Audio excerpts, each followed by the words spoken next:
Good morning, viewers. And this is very special episode because today we are going to talk about 2023 resolutions and start with new lifestyle changes. And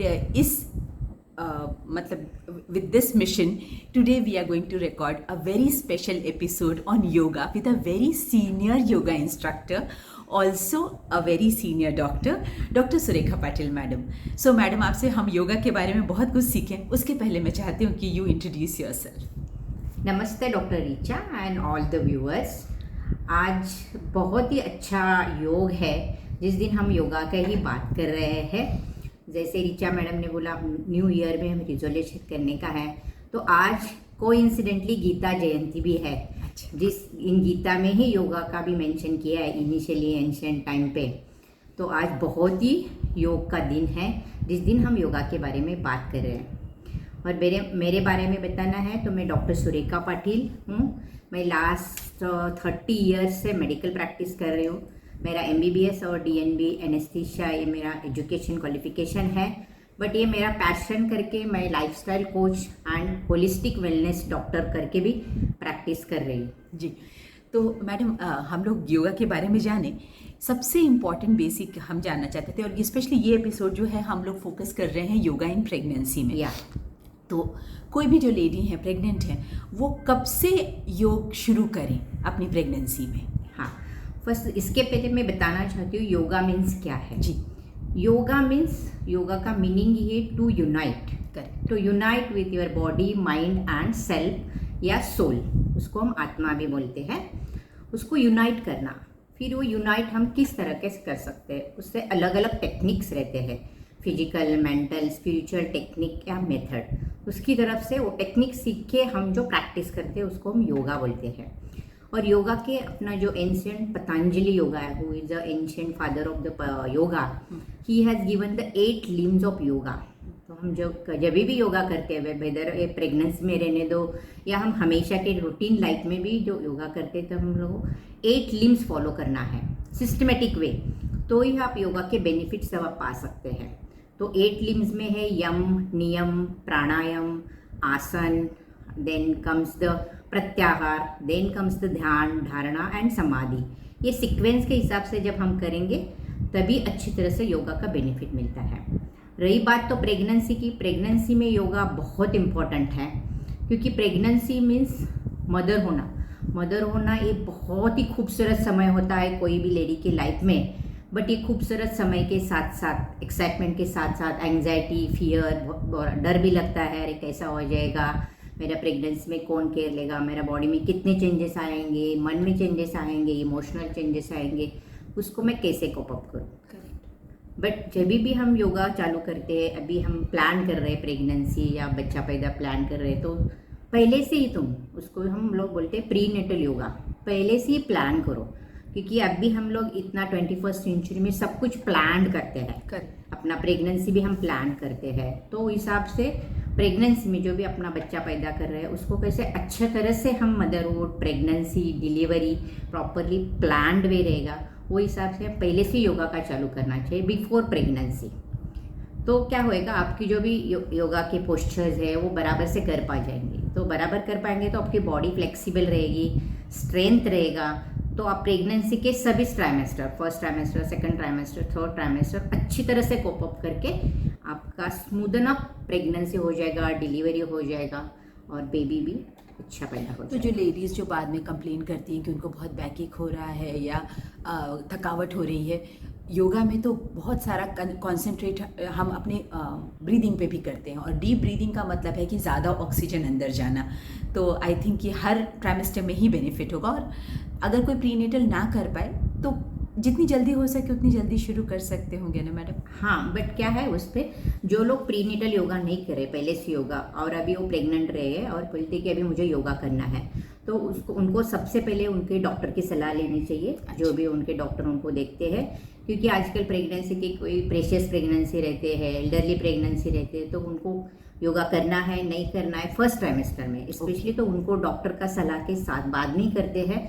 और हो सके तो वो लोग first trimester में avoid करना चाहिए योगा जो पहली बार शुरू कर रहा है. वो सेकंड ट्राइमेस्टर से चालू करना चाहिए. और जो भी हमारे बेसिक आसनास है योगा में उसको थोड़ा बहुत मॉडिफाई करना पड़ता है प्रेगनेंसी में, क्योंकि प्रेगनेंसी में बहुत सारे फिजिकल चेंजेस भी होते हैं लेडी के बॉडी में। According to we have to modify the few asanas and postures. Madam हम ये भी जानना चाहते थे कि ये दिन में किस समय योगा करना सही रहेगा अगर कोई प्रेग्नेंट लेडी है तो?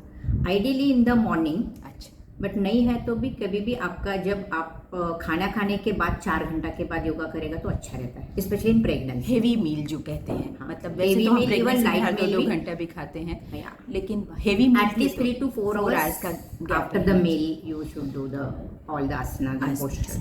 Even breathing, pranayam technique also. इसके अलावा कोई और किसी तरह का प्रिकॉशन किसी को लेना चाहिए अगर वो कोई योगा करना चाहता है तो? नहीं, उसके पहले सिर्फ अपना शारीरिक तपासनी करनी चाहिए, जांच कि- पूरी हो जानी या चाहिए कोई कि आप उनका इनका- ब्लड प्रेशर है, डायबिटीज़ है, क्योंकि आजकल प्रेगनेंसी में बहुत सारी चीज़ें रहती है। दूसरा कोई इलनेस है क्या, डॉक्टर का सलाह लेके डॉक्टर से बोलेंगे आप जाओ योगा के। बट योगा करते टाइम में भी हमारा इंटीग्रेटेड अप्रोच रहता है योगा इन प्रेगनेंसी। मस्ट उनको हम प्राणायाम सिखाएंगे, that is a breathing exercise and technique, then asana सिखाएंगे, उसके साथ साथ डीप रिलैक्सेशन सिखाएंगे, उसको हम मेडिटेशन भी बोलते हैं। और उसके बाद ये सब इंक्लूड करके हम गर्भ संस्कार भी बोलते हैं, हाँ, जिसको गर्भ संस्कार मीन्स फीलिंग्स, थॉट्स, इमोशनल्स, वो कैसे तुमको मॉडिफाई करना है during the pregnancy, so that it will affect your baby also. Right. अभी सबको हमको पता है, अभी मैंने ने कैसा जब गर्भ में था तभी उसने सीखा था कैसा चक्रों में जाने का, बट बाहर नहीं आने का।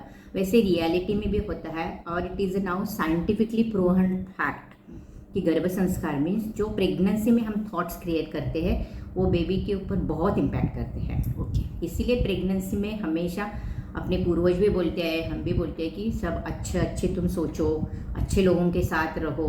अपने तो बोलते हैं वैदिक मंत्र लगाओ, गीता पढ़ाओ और स्पिरिचुअल रिचुअल्स करो। सो इसके साइंटिफिक मायने भी बहुत रहते हैं। मुझे बस अभी हम लोग प्रैक्टिकल देखें उसके पहले ये जानना था कि कोई अगर लेडी है जो इसको थोड़ा लेट सुन रही हैं, अभी 3rd ट्राइमेस्टर ऑलरेडी 7वां महीना चल रहा है, तो वो स्टार्ट करने के पहले क्या प्रिकॉशन लें?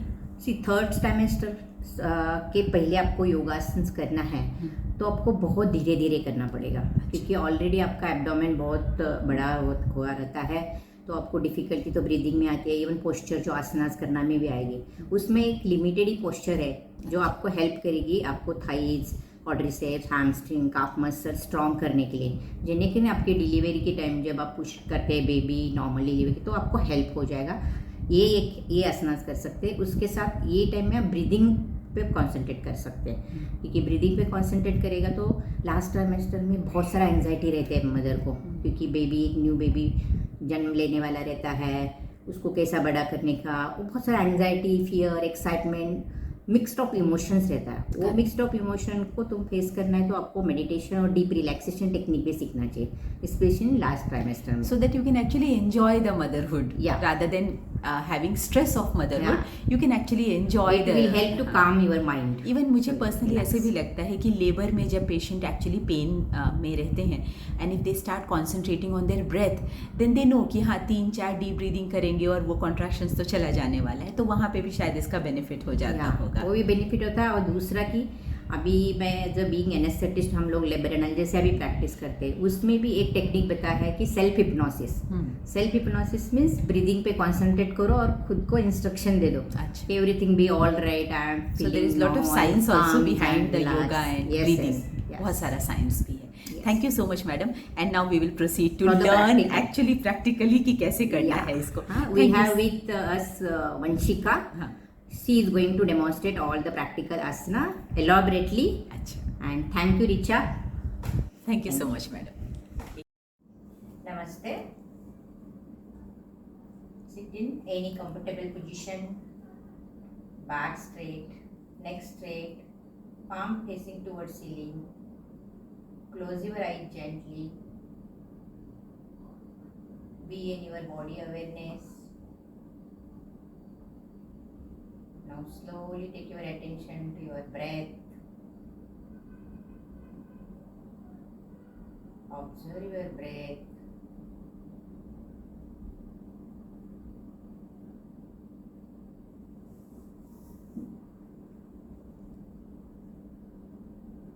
Let us chant Om 3 times.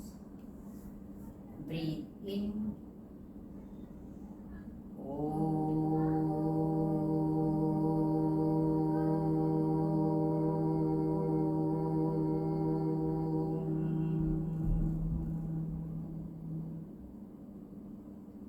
in.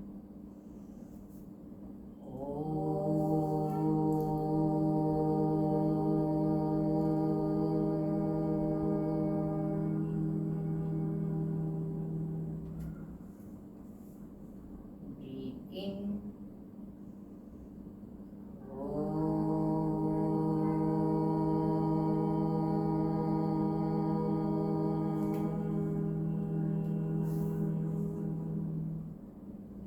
Take your both the hands in front of chest in Namaskar Mudra. Rub your both the hands and keep on your eyes. Slowly open your eyes. Namaste. Let us start today's our session. Yogic asanas during the pregnancy. योगासना pregnancy में जो हम योगासना कर रहे हैं उसके बारे में हमारे साथ वंशिका है, वो डेमोन्स्ट्रेट करके बताएगी आपको. तो जो योगा हम प्रेगनेंसी में चालू करते हैं वो आप पहले से ही योगा कर रहे हैं तो आप फर्स्ट ट्राइमेस्टर से पहले दिन से, जब से आप प्रेगनेंसी रहते तब से कर सकते हैं. नहीं तो आप दूसरा ट्राइमेस्टर से मीन्स 4th मंथ के बाद में आप चालू कर सकते हैं. बट योगा चालू करने के पहले आप आपके डॉक्टर की सलाह लेना बहुत ही जरूरी है. अभी Vanshika is going to demonstrate.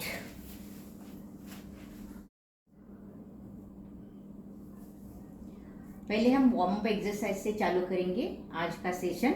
Yoga pregnancy के दरमियान जो योगी के पोस्चर करना है. पहले हम नेक के मूवमेंट करेंगे, forward bending and backward bending. One backward bending, forward bending, backward bending,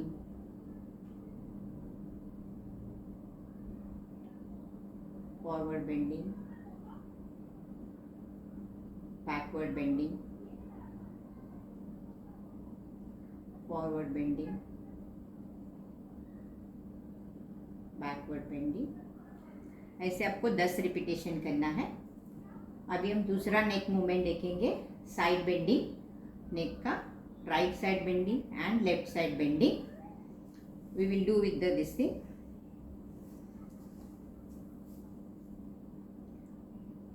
Slowly and gently stretch your one side and other side. Breathing should be normal.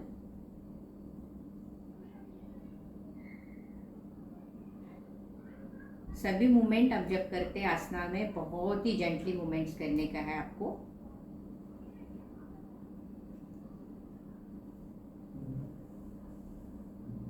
अभी नेक्स्ट हम लोग नेक रोटेशन करेंगे, clockwise and anti clockwise, slowly and gently. ये movement करने के पहले आपको blood pressure का बीमारी, सर्वाइकल स्पाइन का कोई बीमारी है तो नहीं करना है. Slowly and gently clockwise anti rotation.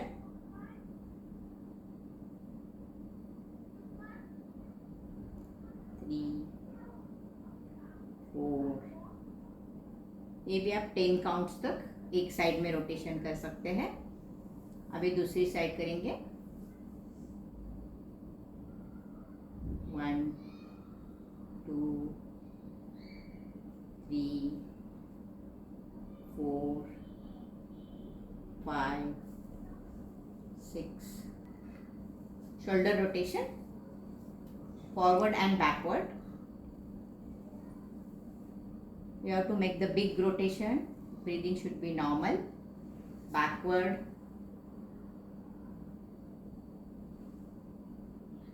make it big rotation.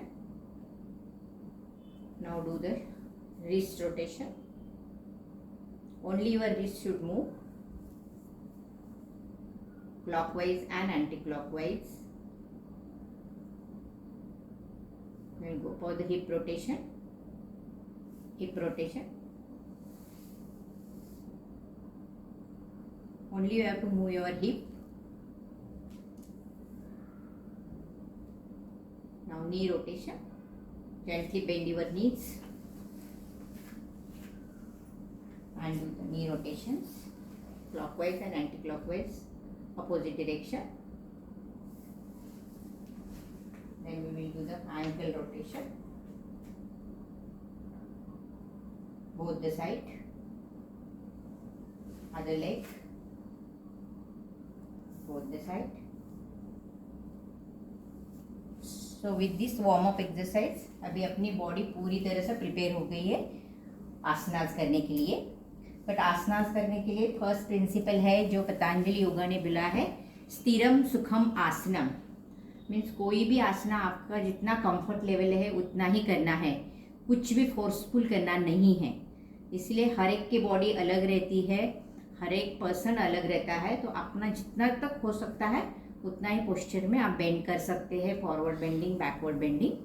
सो हम पहला फर्स्ट ट्राइमेस्टर्स में जो पहले 3 महीने रहते हैं प्रेगनेंसी के, उसी के दरमियान जो करने वाले आसन है उसका डेमोन्स्ट्रेट वंशिका कर रही है. पहले हम डेमोन्स्ट्रेट कर रहे हैं ताड़ासन. Sit, stand straight on your mat, hip distance between both the legs, little bit distance between both the legs. Stand straight in Samasthiti. Samasthiti is a relaxing position in standing position. Take your both the hands up. Interlock your both the interlock, palm facing towards ceiling and raise your heels. Breathing should be normal. This asana will help to stretch your entire body. Come back. Other asana we can do in first trimester, that is a chair pose.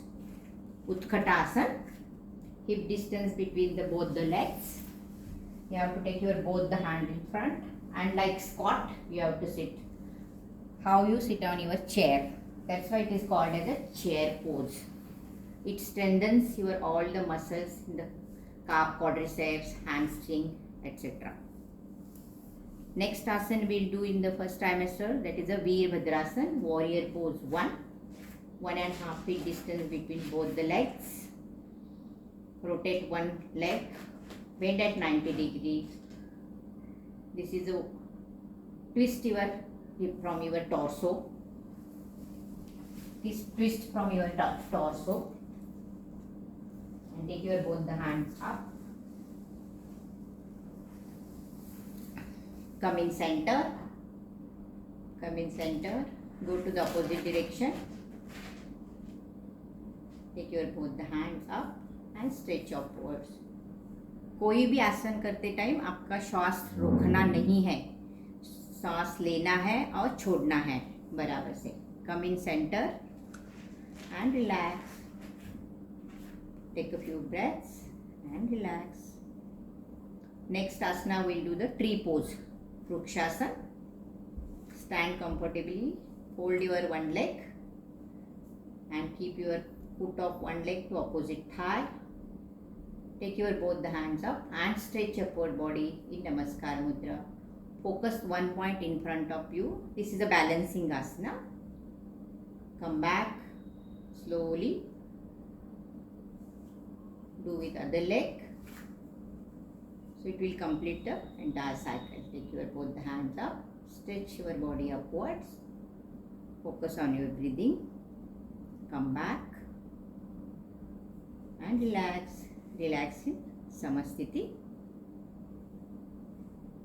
So next we will do the garland pose, और इसको योगी squat भी बोलते हैं या malasana.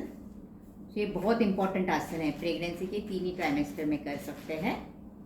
Maximum 2 feet to 3 feet distance and squat and keep your both the hands in namaskar मुद्रा and push your both the knee joints in different direction, outside direction with your elbows.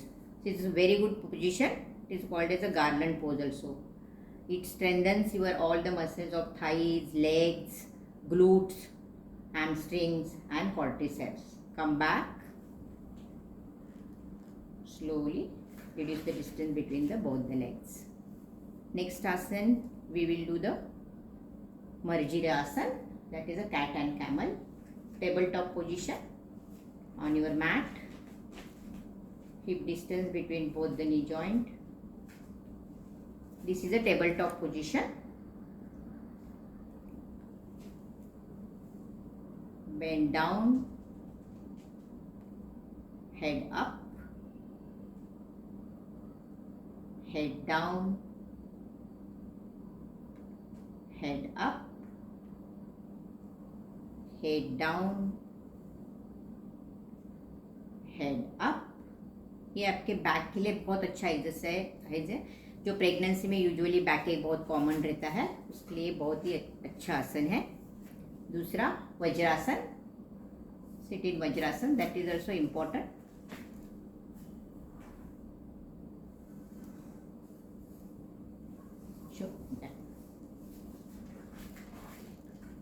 So your heels should be apart and toes to touching to each other. Your back should be straight, butt should be touching to your heels,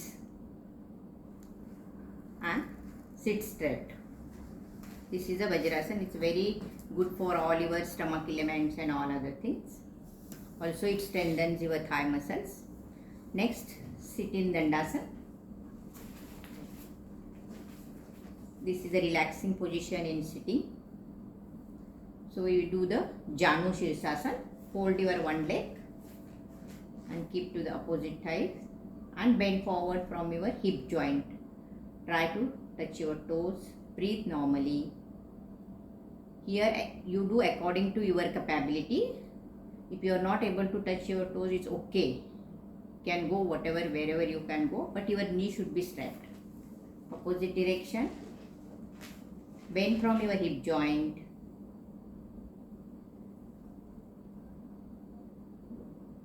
Breathe normally, come back.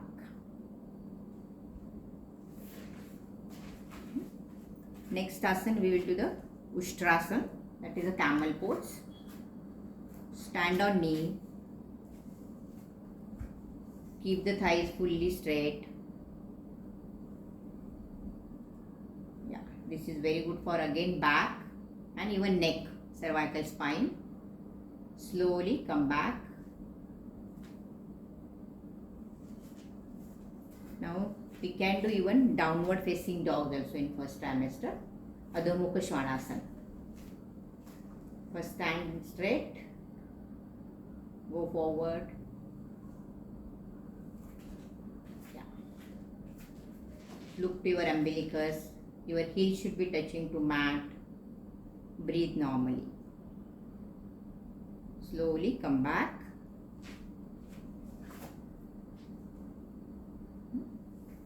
Now these are the asana you can do in the first 3 months of the pregnancy. But ये आसना जब आप पहले से कर रहे हैं pregnancy के पहले से तो ही आप फर्स्ट ट्राइमेस्टर में कर सकते हैं पहले 3 महीने. अभी हम दूसरा इसमें जाएंगे जो आसनास है दूसरे means 4th month to 6th month में हम कर सकते हैं. अभी हम योगा आसना जो 2nd ट्राइमेस्टर में कर सकते हैं प्रेगनेंसी के, उसका डेमोन्स्ट्रेशन वंशिका कर रही है. तो 2nd ट्राइमेस्टर में जो योगा का आसन हम करते हैं उसमें अपने को थोड़ा मॉडिफिकेशन करना पड़ता है जो हम नॉर्मल आसन करते हैं. अभी वंशिका हर एक आसन में जो मॉडिफिकेशन हम करते हैं वो मॉडिफिकेशन करने के लिए हम लोग पिलो यूज़ कर सकते हैं, ब्लॉक्स यूज़ कर सकते हैं. तो वो सभी वंशिका डेमोन्स्ट्रेट करेगी. वंशिका अभी हम लोग ताड़ासन का डेमोन्स्ट्रेशन करिए आप.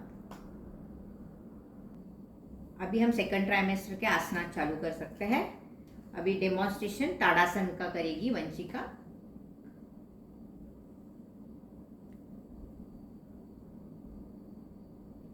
Raise your heel and breathe normally. Slowly come back. अभी आप 2nd ट्राइमेस्टर में कर रहे हैं तो थोड़ा बॉडी में बहुत चेंजेस आया रहता है प्रेगनेंसी में, तो सब मूवमेंट बहुत ही जेंटली करना है आपको, धीरे धीरे करना है. कभी भी योगा का आसन घाई में नहीं करना है. आपको जब भी टाइम अच्छी तरह से रहेगा तभी ही ये सभी आसनास जेंटली और धीरे से करना है. अभी दूसरा आसना वज्रासन हम कर सकते हैं बट उसमें थोड़ा सा मॉडिफिकेशन करना पड़ता है. अभी वंशिका बोलेगी क्या मॉडिफिकेशन करना है अपने को. वज्रासन में अगर आपको ऐसा बैठना कंफर्टेबल नहीं होगा तो you can use a pillow. आप एक पिलो अपने पैरों के ऊपर ऐसा कंफर्टेबली पिलो पे बैठ सकते हैं ताकि आपके थाई मसल्स पे या पैरों पे कहीं पे भी प्रेशर ना पड़े. और वज्रासन ये बहुत इंपॉर्टेंट आसन है आपके पूरा जीआई ट्रैक्ट, स्टमक, डाइजेशन के लिए. तो तीनों ट्राइमेस्टर में आपको वज्रासन करना जरूरी है मॉडिफिकेशन के साथ. अभी तीसरा हम लोग करने जा रहे हैं cat and camel, that is a marjari asana. इसमें कुछ मॉडिफिकेशन है तो वंशिका जस्ट बताइए दर्शकों को। मॉडिफिकेशन में जैसे हमने पिछली बार आपको बताया था कि ये आपको ऐसा ऐसा करना है। अगर आप ऐसा नहीं कर सकते, आप झुक नहीं सकते, तो आप बैठे बैठे भी कर सकते हैं। You can do this and do this. Okay. और एक बार डेमोन्स्ट्रेट करिए दर्शकों को मॉडिफिकेशन का।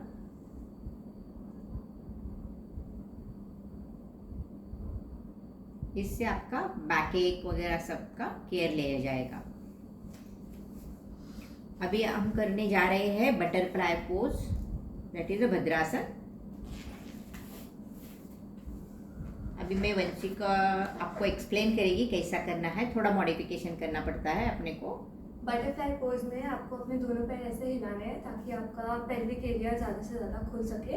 एंड अगर आपको यहाँ पे किसी टाइप का भी स्ट्रेचिंग महसूस हो रही है या दर्द महसूस हो रहा है तो आप दोनों साइड पे पिलो लगा सकते हो या ऐसा ब्लॉक्स लगा सकते हो if you have as per your convenience. ये बहुत ही इम्पोर्टेंट आसन है प्रेगनेंसी की ड्यूरेशन में, क्योंकि सभी लोग सब ट्राइमेस्टर में ये आसन कर सकते हैं। बहुत इजी है मॉडिफिकेशन के साथ। इसका ही मॉडिफाइड आसन है बद्ध कोणासन। वापस वंशिका बोलेंगी कैसा करना है। बद्ध कोणासन में आप जितना आगे झुक सकते हैं आप उतना झुकिए अपने कन्वीनियंस के हिसाब से। एंड सेम जैसे हमने बटरफ्लाई पोज में किया था, आप दोनों साइड पे पिलो या ब्लॉक्स लगा सकते हो। एंड आगे आप जितना झुक सकते हैं सिर्फ उतना ही झुकिए। आपको अपने कमर पे या पेल्विक एरिया में कहीं पे भी टेंशन देने की जरूरत नहीं। इसमें अपने हिप्स बहुत अच्छी तरह से ओपन हो जाते हैं, थाइज स्ट्रांग हो जाते हैं, वो जो आपको डिलीवरी के दरम्यान उसका बहुत फ़ायदा होता है। अभी दूसरा आसन हम करने जा रहे हैं waist rotation, that is a kati chakrasana. Stand on your mat. और अभी वंशिका इंस्ट्रक्शन देके डेमोन्स्ट्रेट करेगी। कटी चक्र आसन में आप जितना घूम सकते हैं आप उतना घूमिए। एंड अपने पेल्विक एरिया में आपको ज़्यादा से ज़्यादा टेंशन देने की कोई ज़रूरत नहीं है। आप जितना घूम सकते हैं, अगर आप आधा घूम पा रहे हैं तो आप आधा घूमिए। आप 20 to 70 डिग्रीज घूम सकते हैं, आप उतना घूम जाइए।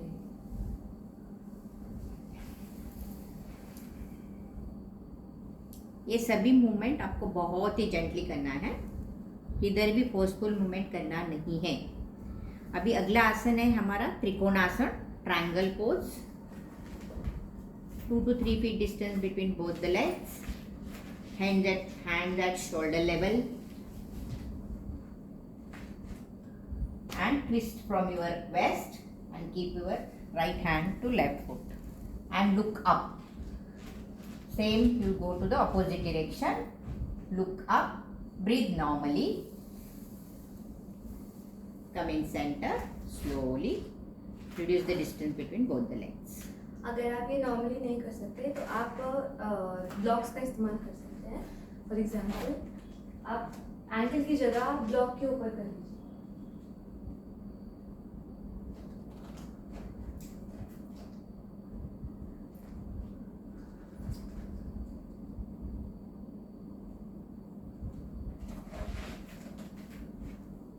Next is a Machyasan. Vanshika will demonstrate and give the instructions. Matsyasana में आप पद्मासन में बैठ सकते हो तो आप पद्मासन में बैठ जाइए। और अगर आप पद्मासन नहीं कर सकते तो आप नॉर्मल सुखासन में बैठ जाइए। नॉर्मल क्रॉस लेग पोजीशन में कैसे भी चलेगा। एंड अपने बैक को कर्व रख के आपको बस अपने टोज को पकड़ लेना है।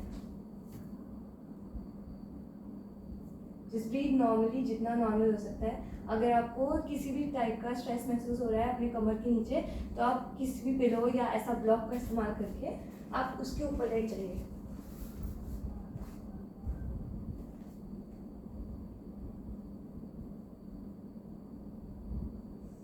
ये आसन में आपका चेस्ट भी ओपन होता है और बैक भी स्ट्रेंथनिंग हो जाता है। And thighs also stretched, so thigh muscles भी स्ट्रांग होते हैं। देन उष्ट्रासन। उस आसन में जैसे हमने पिछली बार दिखाया था, आपको थोड़ा जितना सा स्ट्रेच हो modification। सकता है उतना हो सकता है। पर सेकंड ट्राइमेस्टर के दौरान आप इतना स्ट्रेच नहीं कर सकते तो यूज ब्लॉक्स।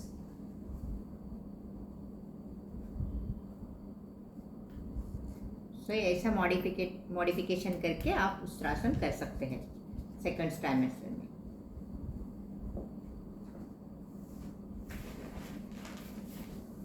और ये हो गए अपने सेकंड ट्राइमेस्टर के योगासन। बार बार मैं ये बोल रही हूँ कि सभी आसन आपको बहुत ही जेंटली करने हैं और हर आसन के साथ आपका ब्रीदिंग के ऊपर कंट्रोल होना चाहिए। हमेशा ब्रीदिंग रोकना नहीं है, सांस रोकना नहीं है, सांस अच्छी तरह से लेके फुल्ली कॉन्सेंट्रेट करके हर आसना करेंगे तो ये उसका फायदा बहुत ही होएगा। अभी जो अभी हम लोग आसनास देख रहे हैं, अभी हम डेमोन्स्ट्रेशन के पर्पज के लिए हम लोग 1 2 3 तक ही कर रहे हैं, 3 में 3 काउंट्स, बट आपको हर आसना 10 काउंट्स तक करना है और हर एक पोस्चर में आपको मिनिमम 10 सेकंड्स तो रुकना है, 3 to 10 seconds according to your capacity. बार बार मैं बोल रही हूँ, आपका कंफर्ट, आपका कैपेसिटी, आपकी बॉडी का हिसाब से आपको सभी आसनास करना है, फोर्सफुल किधर भी नहीं करना है।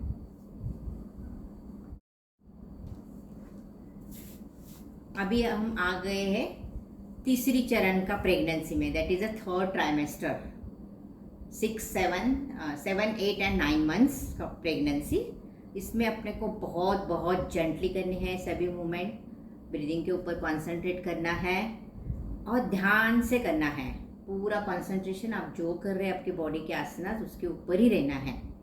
तो अभी आपको वंशिका डेमोन्स्ट्रेट करेगी हाफ बटरफ्लाई आसना, उसमें मॉडिफिकेशन करना है।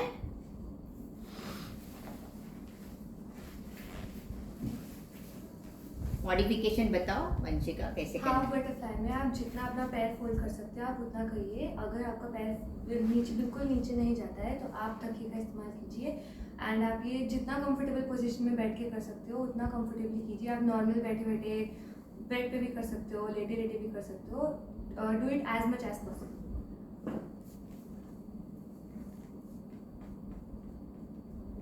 अभी दूसरी पैर से भी कर सकते हैं।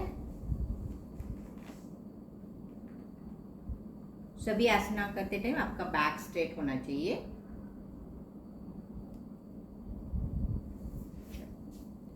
अभी हम पॉसिबल हुआ तो ये हाफ बटरफ्लाई हो गया, फुल बटरफ्लाई भी कर सकते हैं, बट उसमें भी मॉडिफिकेशन करना पड़ेगा अपने को। फुल बटरफ्लाई में अगर आपका पैर इतना अंदर नहीं जाता है तो आप नॉर्मली इतना भी ले सकते हो एंड जितना आपका पैर फोल्ड होता है उतना कीजिए। And same as half butterfly, use pillows between your legs, underneath your legs. अभी हम दूसरा करेंगे वीरभद्रासन, जो मॉडिफाइड तरीके से ही करना पड़ेगा अपने को। वीरभद्र आसन में आप इसके लिए चेयर चाहिए। Start with the instruction. Virbhadra आसन आप चेयर के इस हेल्प से कर सकते हो। तो यू जस्ट ऐसा जितना आपसे नीचे बैठा जा रहा है उतना कीजिए, दूसरा पैर जितना स्ट्रेच होता है उतना स्ट्रेच कीजिए एंड अपना पूरा बॉडी जिस साइड पे आप बेंड कर रहे हो उस साइड पे रोटेट कर लीजिए एंड नॉर्मल ब्रीथ। अभी सेम ऐसे तरीके से दूसरा साइड पे भी।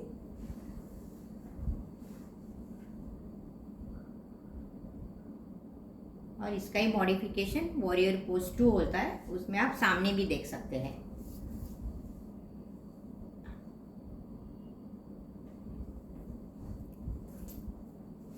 अभी हम और दूसरा और आसन एक कर रहे हैं, वो बहुत ही इंपॉर्टेंट आसन है जो हमने को थर्ड ट्राइमेस्टर में करना है, वो चेयर पोज उत्कट आसन।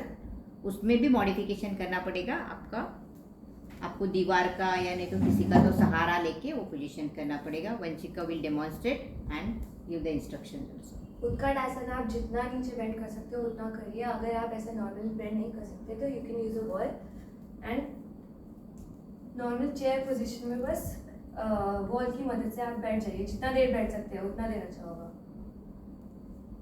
इससे आपके थाइज बहुत स्ट्रांग हो जाएंगे, back also become the strong. अभी हम करने जा रहे हैं उत्थान आसन, स्क्वाट एंड राइज पोज। इसमें भी मॉडिफिकेशन करके आपको जितना हो सकता है कंफर्टेबली उतना ही करना चाहिए, स्क्वाट एंड राइज। आप जितना नीचे जा सकते हो सिर्फ उतना ही नीचे जाइए, पूरा जाने की जरूरत नहीं है।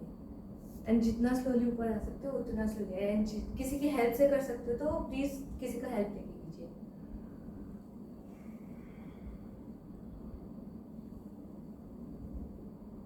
अभी इसके बाद हम सबसे इम्पोर्टेंट आसना है प्रेगनेंसी में, वो करने जा रहे हैं जो 3rd ट्राइमेस्टर में आपको आपके डॉक्टर भी बोलते हैं और सब लोग भी करना चाहिए।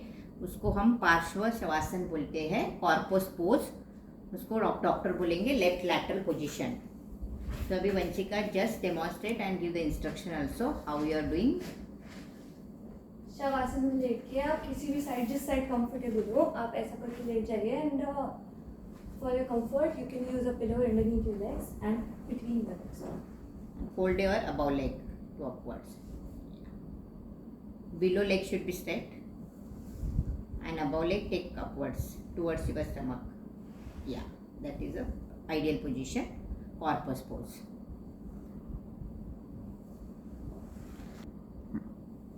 अभी हम करने जा रहे हैं पर्वतासन, that is a mountain pose. Sit in any comfortable position. इसमें भी मॉडिफिकेशन के लिए आपको थाइस के नीचे ब्लॉक्स लेना है, पिलो लेना है तो ले सकते हैं आप। और take your both the hands in namaskar mudra in front of chest and go up from your nose to upwards, stretch upwards.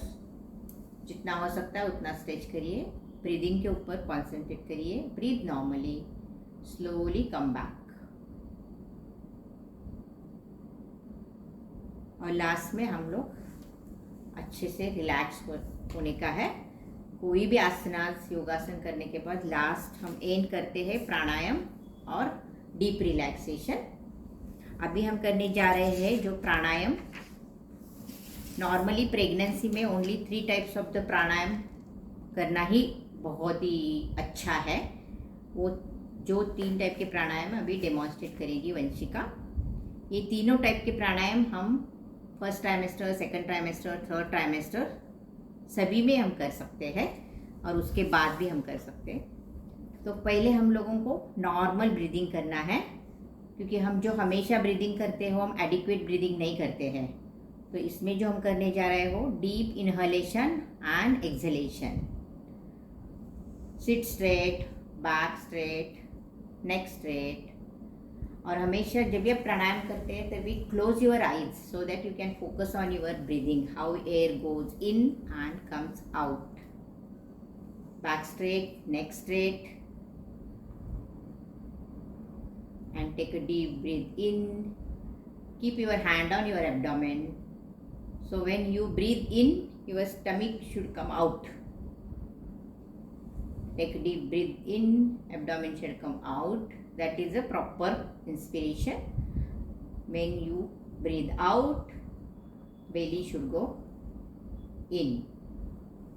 So this is a deep breathing. You have to do at least 3 to 5 minutes, slowly and gently. Okay. So it improves your oxygenation in your body, in your blood. Next type of breathing technique we are going to do, it is a alternate nostril breathing.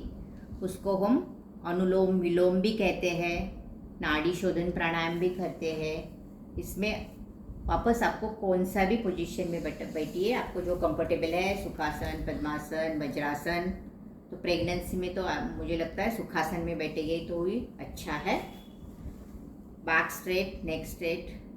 हर एक प्राणायाम में आपको back और नेक straight होना बहुत ही ज़रूरी है, क्योंकि अपने बॉडी में जो 3 नाडीज रहती है उसमें से एनर्जी फ्लो अपना बैक से होता है। तो आपका बैक स्ट्रेट होएगा तो अलर्टनेस बढ़ेगा, energy will flow easily in your body and you will get the more benefit.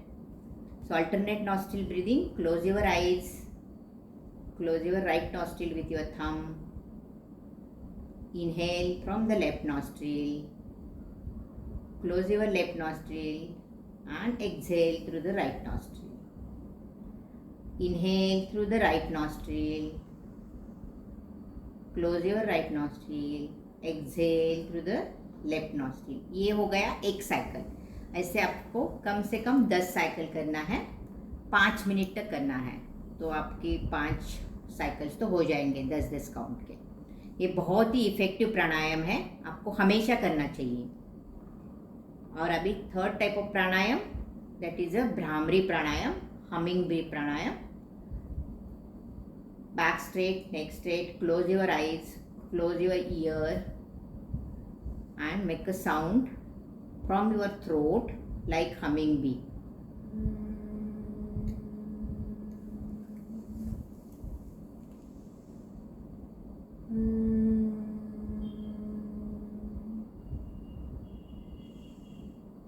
ये हमिंग भी प्राणायाम, भ्रामरी प्राणायाम का बहुत इम्पोर्टेंट आपके बॉडी पे जो असर होता है, तो आपकी बॉडी माइंड काम हो जाता है और बहुत ही रिलैक्स फीलिंग हो जाता है, कंसंट्रेशन पावर इम्प्रूव हो जाता है। तो ये 3 टाइप के प्राणायाम आपको हमेशा करना चाहिए प्रेगनेंसी के दरमियान। और एक फ़ायदा है प्राणायाम का, आप जब भी ब्रीदिंग कंसंट्रेशन करते हैं ऑक्सीजनेशन इम्प्रूव होता है बॉडी में, तो आपको कामनेस हो जाता है और जो भी प्रेगनेंसी में आपको एंग्जाइटी लगता है, डर लगता है, वो सब कम होने में मदद हो जाती है। अभी और तीसरे चरण में हम जा रहे हैं योगा के, वो एक मुद्रा, जिसको हम लोग अपने हैंड पोस्चर्स जेस्चर्स रहते हैं, अलग अलग के हैंड के जेस्चर, वो जेस्चर करने से भी अपने बॉडी में एनर्जी ब्लॉकेजेस निकलते हैं, टॉक्सिन्स निकलते हैं, purification of body and mind ये भी होता है। अभी मैं वंशिका को रिक्वेस्ट करूँगी कि वो 3-4 टाइप के जो मुद्रा है जो हम प्रेगनेंसी में इजीली कर सकते हैं वो करके दिखाइए और उसके साथ साथ उसका डेमोन्स्ट्रेशन और बेनिफिट्स भी बताइए।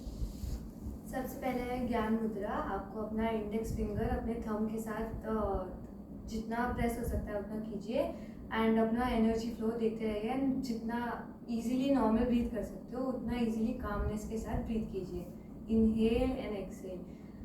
ज्ञान मुद्रा का सबसे बड़ा फायदा है कि आपका कंसंट्रेशन बढ़ाता है और जो आपको एंजाइटी हो रही है प्रेगनेंसी के दौरान वो आपका कम करेगा। सेकेंड मुद्रा इज आकाश मुद्रा। आकाश मुद्रा में आपको अपना मिडिल फिंगर एंड थंब को प्रेस करना है। आकाश मुद्रा का सबसे बड़ा बेनिफिट है कि आकाश मुद्रा का बेनिफिट है कि अगर आपको माइग्रेन या ऐसा किसी भी टाइप का कुछ भी प्रॉब्लम हो रहा है, साइनसाइटिस हो रहा है, तो ये आपको उसमें हेल्प करता है, उसको रिलीव करने में हेल्प करता है। कैल्शियम डेफिशिएंसी अगर आपको हो रहा है तो कैल्शियम डेफिशिएंसी को ओवरकम करने में भी आकाश मुद्रा बहुत हेल्प करता है। थर्ड मुद्रा इज अपर्ण मुद्रा। उसके अंदर आपको दोनों अपना index and middle finger thumb के साथ प्रेस करना है एंड ये आपको हेल्प करता है to maintain your body energy. ये आपको कामनेस प्रोवाइड करेगा, आपको पॉजिटिव एनर्जी देगा एंड प्रेगनेंसी में ये बहुत इफेक्टिव होता है। And the last and most effective one for the pregnancy is pushan mudra. Pushan mudra में आपको लेफ्ट हैंड में अपने index finger and middle finger को प्रेस करना है एंड राइट हैंड में आपको ring finger and small finger को प्रेस करना है।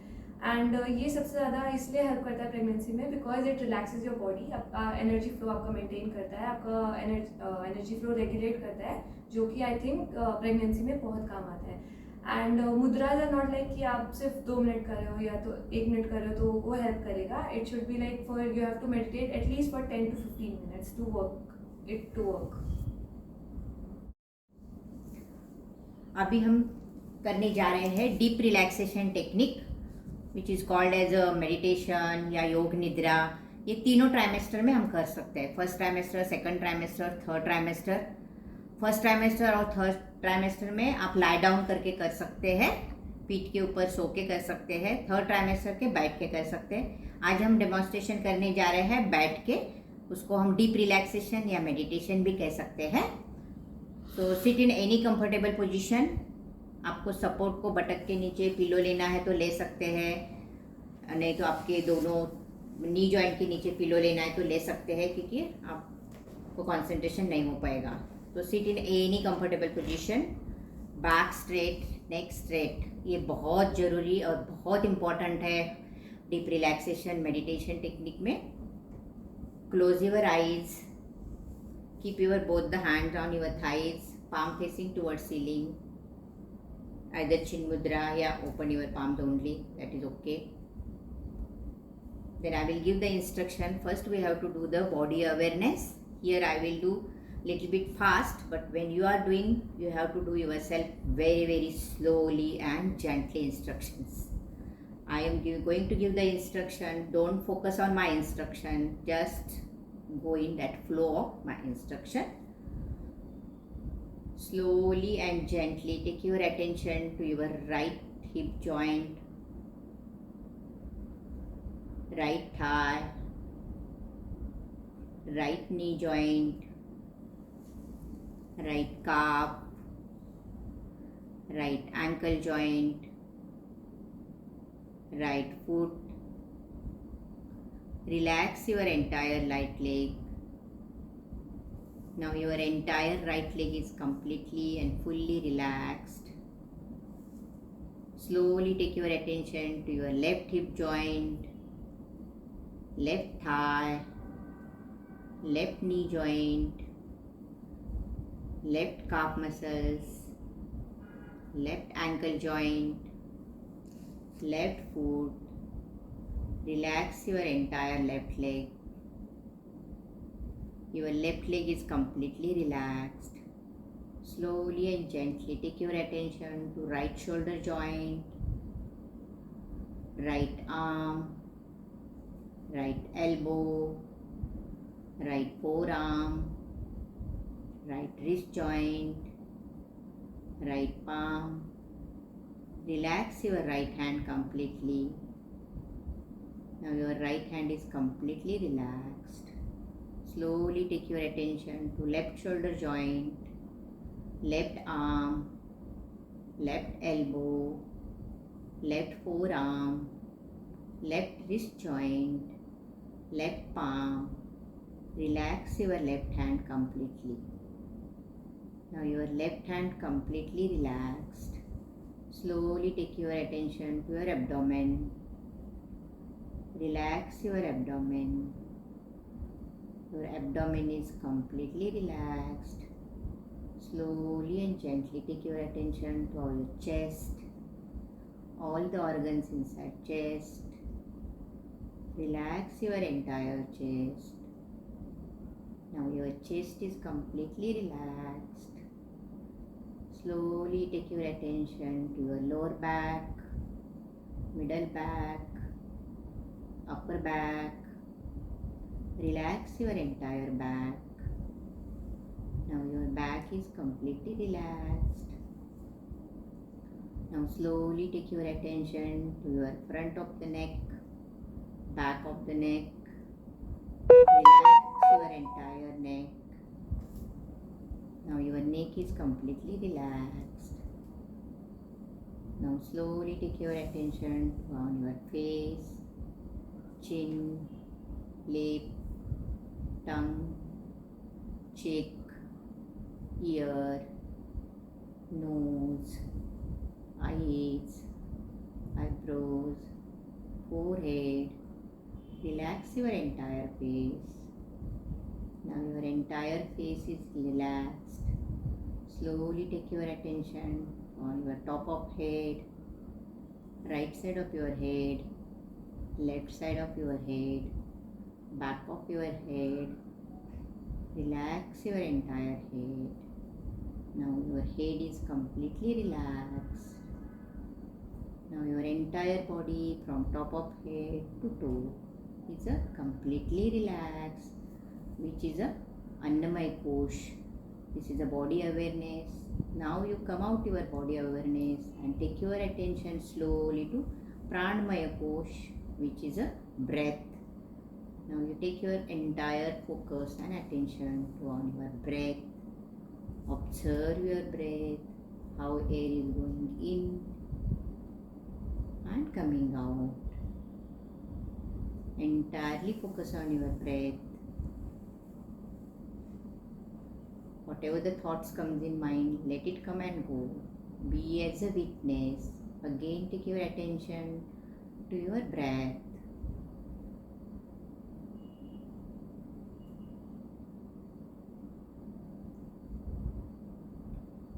And this is a Pranamaya Kosh, and you do it very gently and with full attention.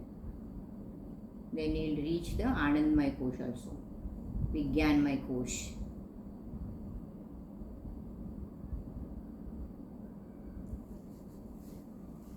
Now I will give the instruction. Gently move your fingers.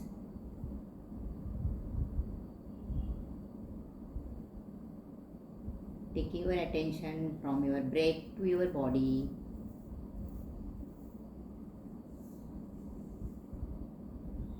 End our session with again the Om chanting.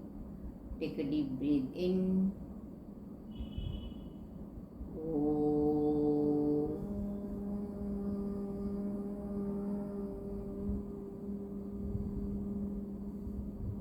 breathe in,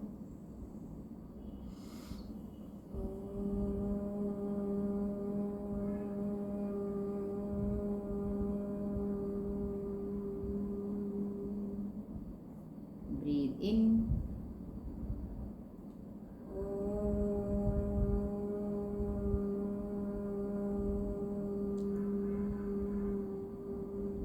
take your both the hands in front of chest in Namaskar Mudra. Rub your both the hands. Keep on your eyes and gently open your eyes. Namaste.